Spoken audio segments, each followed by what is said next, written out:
can we begin with actually talking about your own experience? I mean, you had a very hard childhood.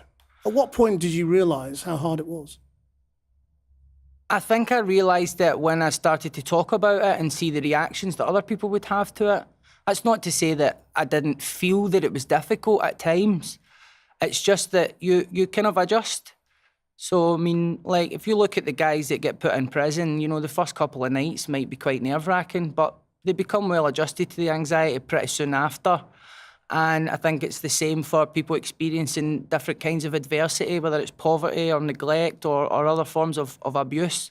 So for me, it was actually when I started to, well, actually, I never started to. I was kind of compelled to cathartically express what was going on as a way almost of figuring it out for myself. And then when I started to share the work that I was doing, whether it was music or writing or drama, which I was interested in early on, then I started to notice the reactions that I would get from people, which sort of indicated to me that this wasn't necessarily normal, and that actually what I had experienced was something that was pretty difficult. I began to learn that my story was useful up to a certain point, and then there was a sort of tension between what I wanted to talk about, which wasn't just the hard stuff, but also my ideas about how to solve it, or questions like how we're going to solve poverty if everyone here's job depends on it.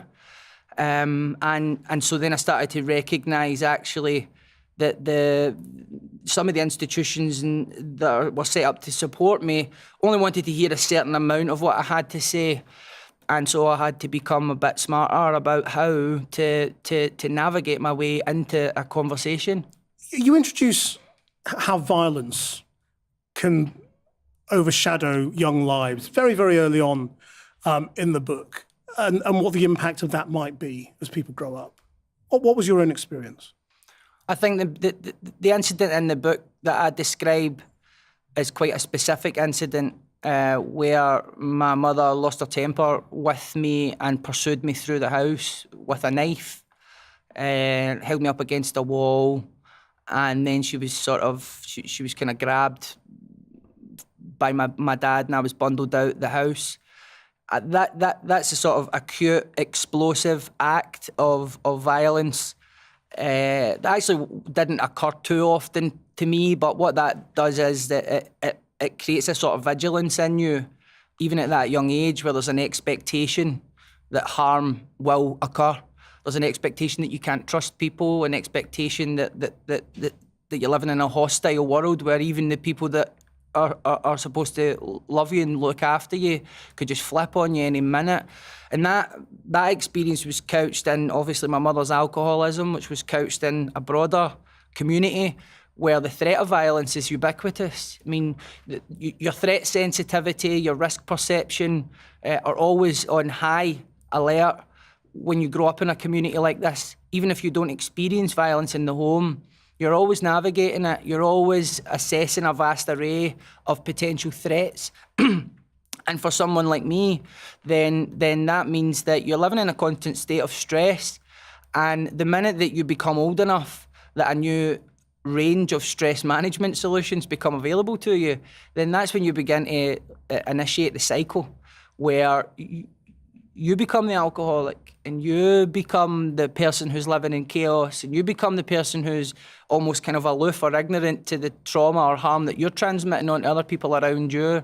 So I use the story of my mother really as a way in to lend insufficient context to some of the behaviours that we often associate with the working class, the underclass, whatever term you want to use. But actually, I wonder whether this book actually is really a book about parenting, because it's something that you come back to right at the end with your own child. And, you know, and parenting is a perpetual theme of poverty and how to improve the lives of young people in poverty. Now, how typical do you think your experience is? I don't think it's the de facto experience of people who grow up in a socially deprived area, but I do think that it occurs more than the discussion around poverty has so far accounted for. If you go and talk to any young person, most people in a young offenders institution or people who have a cycle of criminality, or people who are homeless, or people who are suffering from addictions, alcoholism, you'll find a common theme emerging, and the theme is adversity in their early years. Now, this isn't to absolve them of responsibility for crimes that they've perpetrated on other people, whatever form they look like, or to absolve them from taking responsibility for their life if they can, or what aspects of their life they can take responsibility for, even as something as simple as phoning a sponsor, which is something I need to do to take responsibility for my sobriety. But if we really want to understand the nature of this sort of, I would say, underbelly of poverty, where cultures of neglect and abuse fertilise adversity and stress, then we have to get better at understanding and talking about it. And while obviously there were a great many families in my community where employment wasn't an issue, where adversity wasn't necessarily a serious issue. I mean, every family deals with adversity. At the same time, there's a disproportionate impact that these small pockets of adversity have on all of us, whether it's the taxes you're paying to build the prisons, or the services for mental health problems, or the A&Es, or the CPNs, or casualties for people who are attempting to take their own life. And that while it might not be the de facto experience for everyone who grows up in poverty, the impact is felt across society, across our institutions. It's felt in education, it's felt in housing, it's felt in addiction services, it's felt in criminal justice, it's felt in health. And we must get better at understanding that for a lot of people of that nature, stress, and I think generally as well, stress is a connective tissue between many of the kind of seemingly disparate problems in our society. When you look at someone who's homeless, you're also looking at someone who's often an addict or an alcoholic. You're also looking at someone who's dealt with adversity, someone who has either been in prison or is at high risk of being in prison, someone who's at high risk of being a victim of violence and also potentially a perpetrator of it. Do you remember how insecure you felt as a 5-6-year-old? For me, it was like becoming quite adept at reading other people's emotions. So in order to navigate someone who might become explosively threatening or violent, you become quite tuned into their voice tone, their body language, their gaze direction. I mean, this becomes a matter of intuition. And so that becomes a skill that serves you quite well. But then say you're sitting with someone that doesn't present a threat and you're in a conversation like we are now, and you're preoccupied with all of that other stuff, what's really going on here, blah, blah, blah, blah, blah, becomes very hard to sort of focus in, becomes very hard to sort of emotionally attach or to attach in any way. And so these things that these skills that you develop to navigate hostility then become obstacles to attachment with other people, trust, even just being able to concentrate and be in the present moment. And then once you hit an education institution, and you start using kind of aggression or antisocial behaviour as a way to deflect from that vulnerability, then that's when the social exclusion can begin for a lot of people. What's important also to say is, while I totally understand and expected, though maybe not to the extent that it's happened, the incident with my mother, or my mother generally, to be a focal point, it's important for me also to say that I come from a very loving, nurturing, talented, caring family, as many people who go through adversity do, and that while those incidents that I describe in the book relating to my mother were very serious, maybe not serious, I didn't perceive them as serious as they were at the time, it's also important for me to sort of lay out that not every day of my life was living in fear of that. I mean, when you say you came from a loving family, do you mean other people in your family, or do you mean your mother as well? My mother was a different animal altogether when she, before the alcoholism sort of gripped her.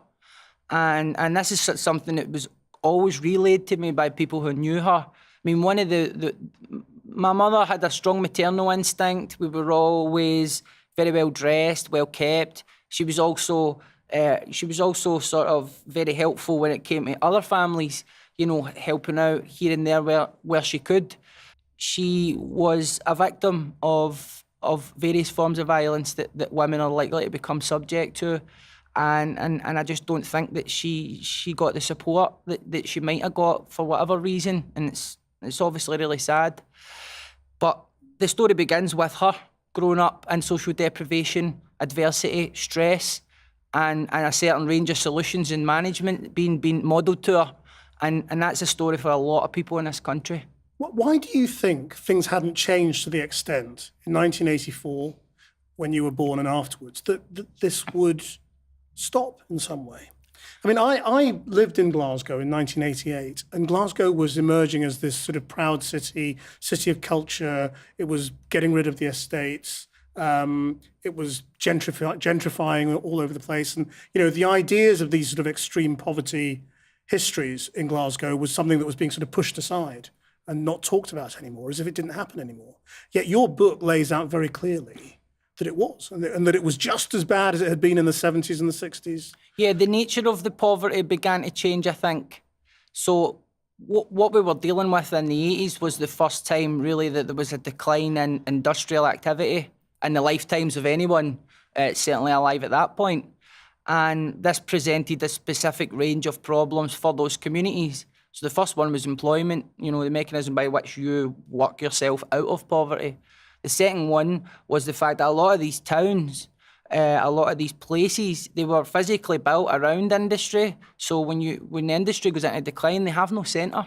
We were dealing with a government at the time that showed a complete lack of understanding for the needs of people living in these communities, and just assumed that the market, as hyper-intuitive as it was going to take care of everyone. And it did. It produced heroin, it produced crack cocaine. These were the things that the market intuitively evolved to in order to provide stress relief for people. It produced bookmakers, it produced bingo halls. I'm not saying all of these things are bad, including the drugs, but for a certain type of person who is dealing with stress all the time, these innocent vices can become, self-insistent compulsions that actually add to the difficulty in someone's life. So how much do you feel that the people living in these areas and under these conditions have to solve their own problems? For me, poverty exists in these two planes. Kind of like, see when you talk to like a physicist, and they'll say that certain laws govern the material world, the law of gravity, cause and effect, rules and laws that we can sort of navigate our world with a certain level of predictability without even having to think about. But then you talk to maybe like a quantum physicist, and they'll see reality taking place at a different scale, where nothing in the sort of subatomic realm is subject to the same laws and operates differently. Now, what I'm trying to put forward is the idea that poverty is quite similar in terms of the two different scales that we need to think about it and discuss it. We have the systemic stuff. We have a precarious labour market, an economic and political system that's leaving too many people feeling that they exist on the outside of it, to the extent that they're going to that they'll risk democracy itself just to land a blow on a vaguely defined system that they feel is rigged against them. And then in this other scale, we have the urgency of being able of trying to attempt to live, to have increased well-being in our lives, to be emotionally available for our family and our communities, to navigate our difficulties and stress. What I'm trying to do is take the platitude about personal responsibility that you hear from the right and actually and kind of like re-own it as a person of the left and say, you can call it self-efficacy, you can call it personal agency, you can gentrify the language. What we're really talking about is the extent to which someone can begin to start picking up the tools in their own life. And for each individual, that looks different. It might be me a few years back when a brown letter for the Department of Work and Pensions comes through my door and I'm only 2 weeks sober, and it's telling me that I owe them £3,500 of overpaid benefit. Doesn't tell me how I owe it, doesn't tell me the mistake, just tells me I better pay now. And straight away, I just go back into my old thinking. I'm just going to run straight to the pub. I'm just going to run straight to the off-sales bottle of Buckfast. I'll deal with this after. Personal responsibility for me in that moment is already knowing what lies down that path where I pick up that bottle and deciding to open the letter and just deal with it. And whatever way it is, for me, it was going to a welfare rights officer, and the debt was immediately written off, funnily enough, the minute that someone who actually had an understanding of the system got involved. So I'm making the argument that if you're going to tell people to take personal responsibility, you need to understand intimately what you're telling them to take responsibility for, and then you have to at least not become an obstacle to that, as well as maybe potentially helping to facilitate people having more control over their lives. But just as there is a huge amount in your book for people from the left and the centre to try and understand poverty and the underclass, as you call it, there are, it seems to me, some gifts in there as well for the right. You know, I mean, you talk about your own experience of alcohol and drugs, and it partly being a product of you getting so much money in benefits. Yeah, because I felt if I'm going to, one of the benefits I had of writing this book was that my reasoning through the thing wasn't motivated by having to produce a certain political outcome or adhere to a certain political viewpoint. I'm of the left. I'm confident that people who know me will see that. So I don't feel like I need to sort of signal that constantly, which freed me completely and liberated me in order to just tell the truth as I understood it. The problem then is when that experience, just like someone committing benefit fraud, is cited as the de facto experience for everyone who has a drug problem or everyone who's on benefits, when actually I represent a minority of people. So in your case, in your life, it's not that the system was not providing enough of a safety net for you, was it? It may have been providing the wrong things, and that may have been partly because you weren't being honest about what it was you needed. But it wasn't, even you. But really. It wasn't that, you know, it wasn't because of cuts. It wasn't because of the system being, you know, not putting enough money into poor people, was it? No, at that time, I don't think it was. The environment that we exist in now is fundamentally different, and examples like mine are cited as justification for a lot of the cuts that we see. So, you know, I accept that I never rose to the challenge of accepting the support at the time. But the situation we are in now is fundamentally different. Still, there's the same misunderstanding, though. There's the same misunderstanding about how adversity shapes a person's interpretation of the world and themselves. And people who go through experiences like mine, a lot of people who go through things far worse, what they are navigating currently is a sensory obstacle course called society, where institutions like policing, like social work, just by doing their job well, create conditions of adversity. So whether it's police going through someone's door, a drug dealer's door at 8 a.m. and arresting a mum or a dad, they're creating conditions of trauma. Now that's a good job done, get the dealer, get them prosecuted, cool, job done.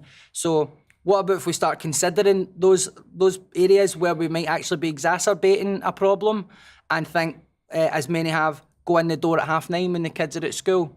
Now, I'm not saying that's going to address everything, but in every area of public life, whether you're talking about housing, or you're talking about employment, or you're talking about education, there's a similar dynamic where if we bring into our awareness the implications for someone who's experienced trauma, who's dealing with a hypervigilant sense of reality, who's unable to focus, unable to concentrate, then how do we create the conditions for them to read, to even become willing to learn, even becoming able to learn?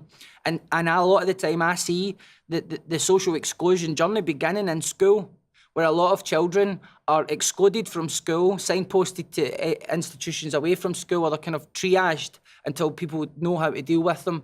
And so really I would like to see us move into a more kind of trauma-informed approach across our institutions so that we can identify trauma early rather than having to mop it all up later on in a person's developmental trajectory. How did you find music? My dad's a musician. My dad's a songwriter. He plays guitar and other instruments. He also teaches people music. My family is very music in the sort of Celtic Scottish tradition. And so we were always around that stuff. For me, hip hop became my primary interest and at the sort of turn of the millennium, when my friend Sammy would bring round artists on CD and tape like, you know, Biggie Smalls or Nas or Tupac, Gangster, Wu-Tang, and straight away this stuff had a sort of emotional resonance that just spoke to me straight away. I mean, the culture that I was presented with in Scotland just didn't speak to me. Even the poets. I mean, I know a wee bit more about Scottish poetry now, and I've kind of found the stuff that I like that talks about my experience. But a lot of the stuff you're getting in school, as beautifully written as it was, then it just...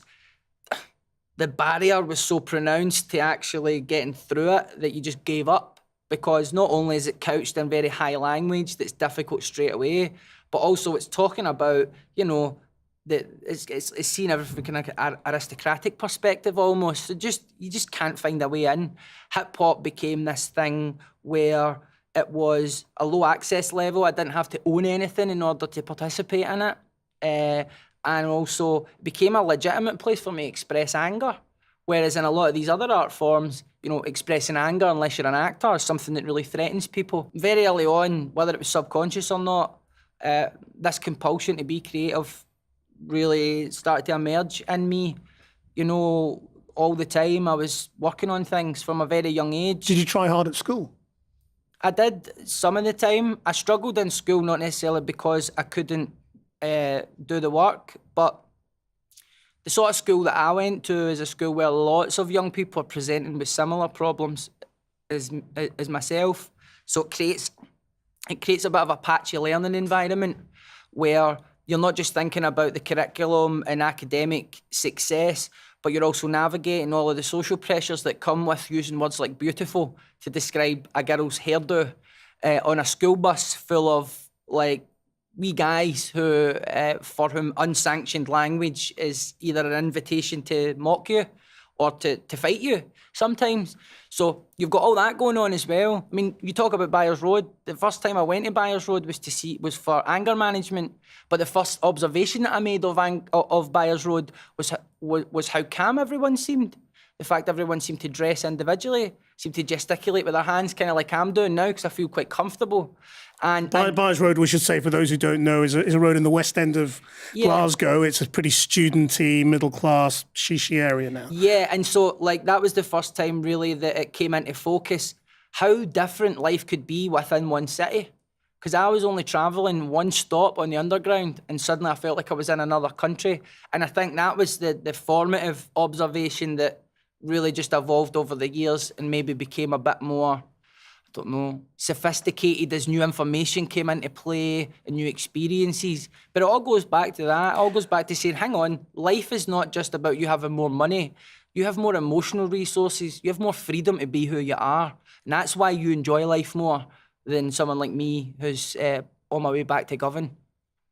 You see, if we come back to sort of changing the world and trying to tackle poverty, if we accept we can't end it, you, towards the end of the book, you know, really lay down the challenge. You basically say you don't believe in politics or politics' ability to really solve poverty as a problem. Yeah, it was hard to write that. Well, if not politics, then what? Well, there are lots of examples of, even just in Glasgow, of communities attempting to take more responsibility. And I grew up in a community that was very highly mobilised. I mean, we occupied community centres, physically stopped sheriff's officers entering people's homes to take their stuff for non-payment of an unfair tax, laid down and buried burnt-out cars in roadbeds to stop motorways being built through our land. So that's what I come from. So I know what's possible. Now, when I say politics can't solve it, what I'm talking about is a political class that's besieged by converging crises, sometimes of its own making. And I respect that the immediacy of those things means that discussions, deep dive discussions about poverty, its nature, the political social implications are difficult to have. Because ultimately what we have just now is a political class that are frightened of public opinion. And so it's about placating whatever anger feels the most electorally costly and visceral, and then worrying about how we deal with the problem later on. And you can just look at Brexit for an example of that. The current economic system, which sort of in many ways has created the illusion of choice to an extent. I mean, now all the shopping malls, it's the same constellation of Frankie and Benny's and Nando's. Anywhere you go, there's not much of a choice, really. Right? This idea of people as capital, as value. So it's making an abstraction of people's real lives. And ultimately, the big barrier a lot of community groups currently face is that they have to justify what they do in those terms that are set by people who don't grow up in those communities, who don't understand the minutiae of those communities. And if they don't meet the stipulations of aims and objectives of central government or its arm's length organisations, then they just get cut. And then that's another that's another instance where people who have actively participated have their worst fears confirmed, their worst fears that there's no point in trying, their worst fears that the system's not set up, local democracy is not set up with them in mind. And so I think that at every stage in our development as a society, when things have got difficult or things have got to a tipping point, then some of us have evolved to meet the challenge. Now, obviously, the collateral damage is not justified. The amount of people who will waver in these conditions of stress and adversity is horrific. I mean, just to play devil's advocate, why do we need to spend a huge amount of effort on this? As long as people aren't starving and dying in the streets, and there's a basic safety net, and as long as average living standards are rising for the majority, why worry about the underclass? I can understand why some people would come to that view. I mean, you're playing devil's advocate, but that is a view that's widely held, particularly among politically and culturally and economically enfranchised communities that are arguably quite distant. A lot of people just kind of go, well, there's always going to be an underclass. Yeah. Of course. I think what we're talking about now, though, particularly in the age of social media, is that this is having a politically corrosive impact that's quite fundamental. And it's finding expression all across Europe, it's finding expression in the UK, and it's finding expression in the United States. In populist politics, you mean? What you're finding is that there's an eye for an eye attitude that's developing where people there's a sense that people want retribution now and might even be willing to vote against their own interests, arguably, in order to lash back at the system. Because there are just too many people in this society who quite rightly feel that no matter how hard they work, no matter how fairly they play by the rules, that they're ultimately treading economic quicksand, just keeping their head above it. And then we say, well, why don't they take a risk? Why don't they open a business? You know what the risk is when you're in quicksand, don't you? Making the tiniest move means you might become deeper submerged in it. And so the whole idea of social mobility is revealed as a sort of comforting myth, because really what we're dealing with in Britain right now is chronic social immobility. Well, no matter how hard you work, no matter what you do, then you will find yourself living in stress, worrying, while you're being farmed by big organisations for your data, for your money, for your cognitive bandwidth. And really those conditions create a tinderbox atmosphere, and then it just takes the wrong kind of political figure to emerge and say, I understand your anger, hey. And really what I'm trying to do by analysing different types of anger in the book is to say, look, I'm a working class person. I understand your anger. I also understand this other guy that says he does hasn't got a clue. And more people who come from my sort of background are hopefully going to be vomited up soon as an antidote to some of the populism that we're seeing. The rules to the game have changed, and the issues that used to be on the fringe are now centre ground issues. So we have to adapt in order to meet those challenges while still retaining our principles. Do you think the underclass is susceptible to populist politicians and racism in particular?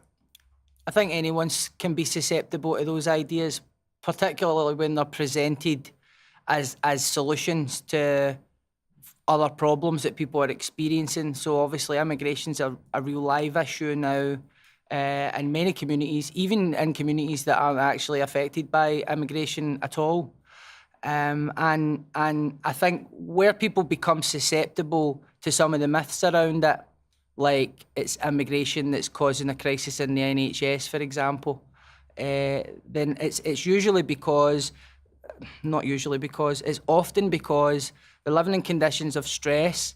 And actually stress is a physiological state that impairs so many of our basic functions, one of them being empathy, one of them being the capacity to correctly interpret what's going on, high risk threat sensitivity. So in those conditions, then people will find themselves being more aggravated, agitated, and sometimes resentful. And if someone begins to detect that and try to shape that anger and give it a political signature, then they sort of can spoon feed people. myths about the causes. I mean, obviously Brexit, we understand that a lot of it was around immigration concern. What Brexit doesn't do is address the fundamental problems of our economy. In fact, what it does do is buy time for the people who've got us into this mess, the political class and some of the business class, to actually just get enough time to figure out how they can exploit after. Because their interests are served regardless. It doesn't address neoliberal economics, which have left a lot of people feeling disenfranchised and disillusioned. It doesn't address wealth polarisation. All it says is, we'll do something about the borders and everything's just going to work out. And while I understand where that feeling comes from, and I do recognise that immigration, particularly in areas of poverty and violence, can be a very challenging thing for not just people who live there, but for the immigrants themselves, then at the same time, I think that it's an illusory solution. It's just where I'm coming from, I want to be a bit smarter about how I engage that sort of mindset, because I don't know if it even makes political sense at this point. I mean, to dismiss all concern as illegitimate, although I completely understand. And obviously, as a white guy, as much as I'm aware of racism, as much as I feel strongly that it must be condemned, I could never feel its effects as acutely as people of colour, and I completely recognise that. So I recognise that maybe my view on that issue might be shaped by not being subject to that particular force. I mean, it's interesting you say as a white guy. To what extent has the whole gender eruption and the eruption of gender politics reached the estates where you grew up? Well, it's a funny intersection, actually. What you're talking about is the sort of the intersection between these new ideas that have emerged into the mainstream around intersectionality, identity, the extent to which different types of people, based on their identity, will interface with society and its institutions. Actually, in my community, and one of the reasons I initially found so-called identity politics so challenging, was not because I don't believe in equality for all, it was because I was struggling to reconcile the idea of women as, you know, I guess maybe an oppressed class or a second class to men with my own experience, which was very personal to me, which was that, you know, whether it was my mum, whether it was my granny or my aunties, women were in charge in my life. And so those initial clumsy attempts to articulate, you know, the classic sort of not all men crap that a lot of us do initially as we navigate this stuff intuitively. Are you terrified to talk about it? No, I'm not. Did you get nervous when asked about it? No, but I learned some difficult but very necessary lessons about the care you need to take when you do talk about it. I mean, I look at things usually from an artist point of view, as much as I don't always have that persona. So I'm always about what's the stuff that we're not allowed to discuss, what's the stuff that is out of bounds. I tend to move towards that like a lot of artists I'm inspired by. Now, while I still think that's legitimate ground for an artist to cover, you have to be clever about how you do it, because actually the forces on the right that are creating such a challenge to the left on these matters, particularly online, they've adopted the kind of veil of provocateurs, of non-conformists, of rebels, something that we traditionally would see ourselves as on the left.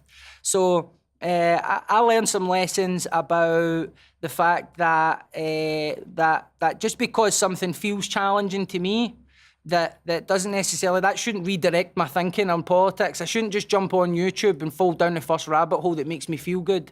And secondly, as someone who's kind of made a living out of making middle class people feel uncomfortable, it would be a bit hypocritical of me to turn around to women or radical feminists when discussing issues of everything from gender pay gap to domestic violence and tell them that they can't make me feel uncomfortable or challenge my views.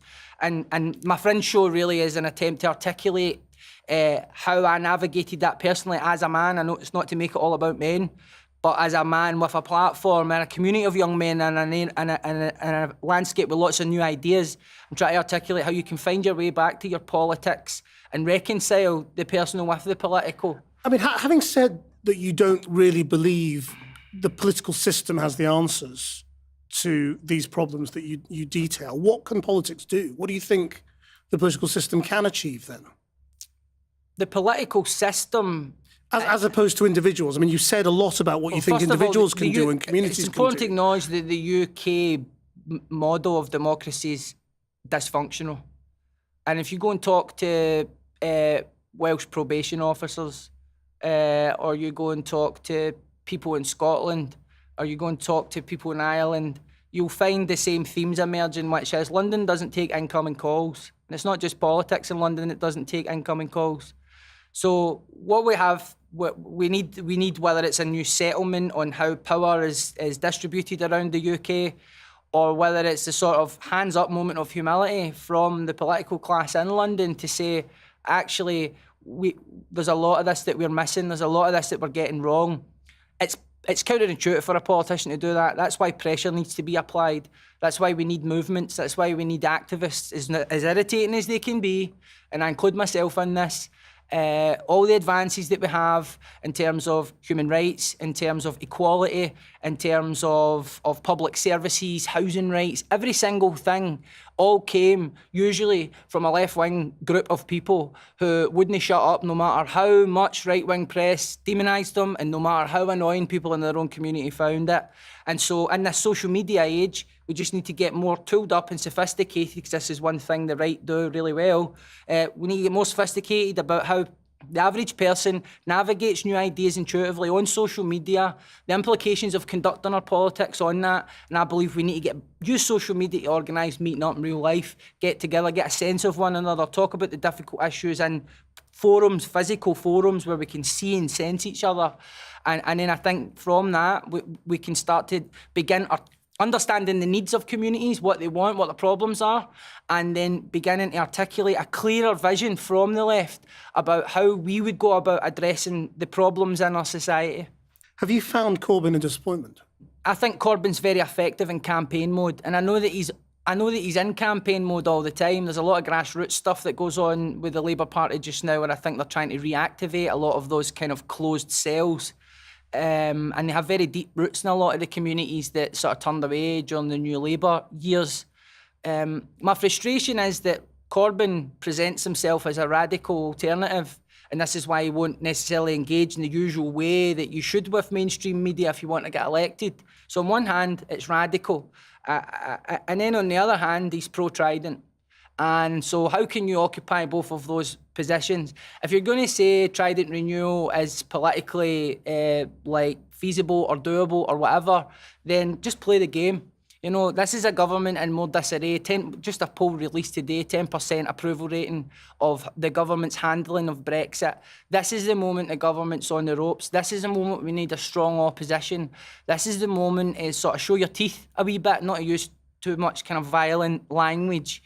But you know what I mean? And for me, you're either radical or you're pro-Trident. My natural political position would be to vote Labour. I did vote Labour, and a lot of people in Scotland did, and a lot of us got hell for it from the independence movement, completely understandably. But also I can sense a lot of people who did vote for Corbyn cooling to him again, because there's just there's a constant lack of clarity from my perspective and a lot of people's perspective around the sort of country that we want to actually build.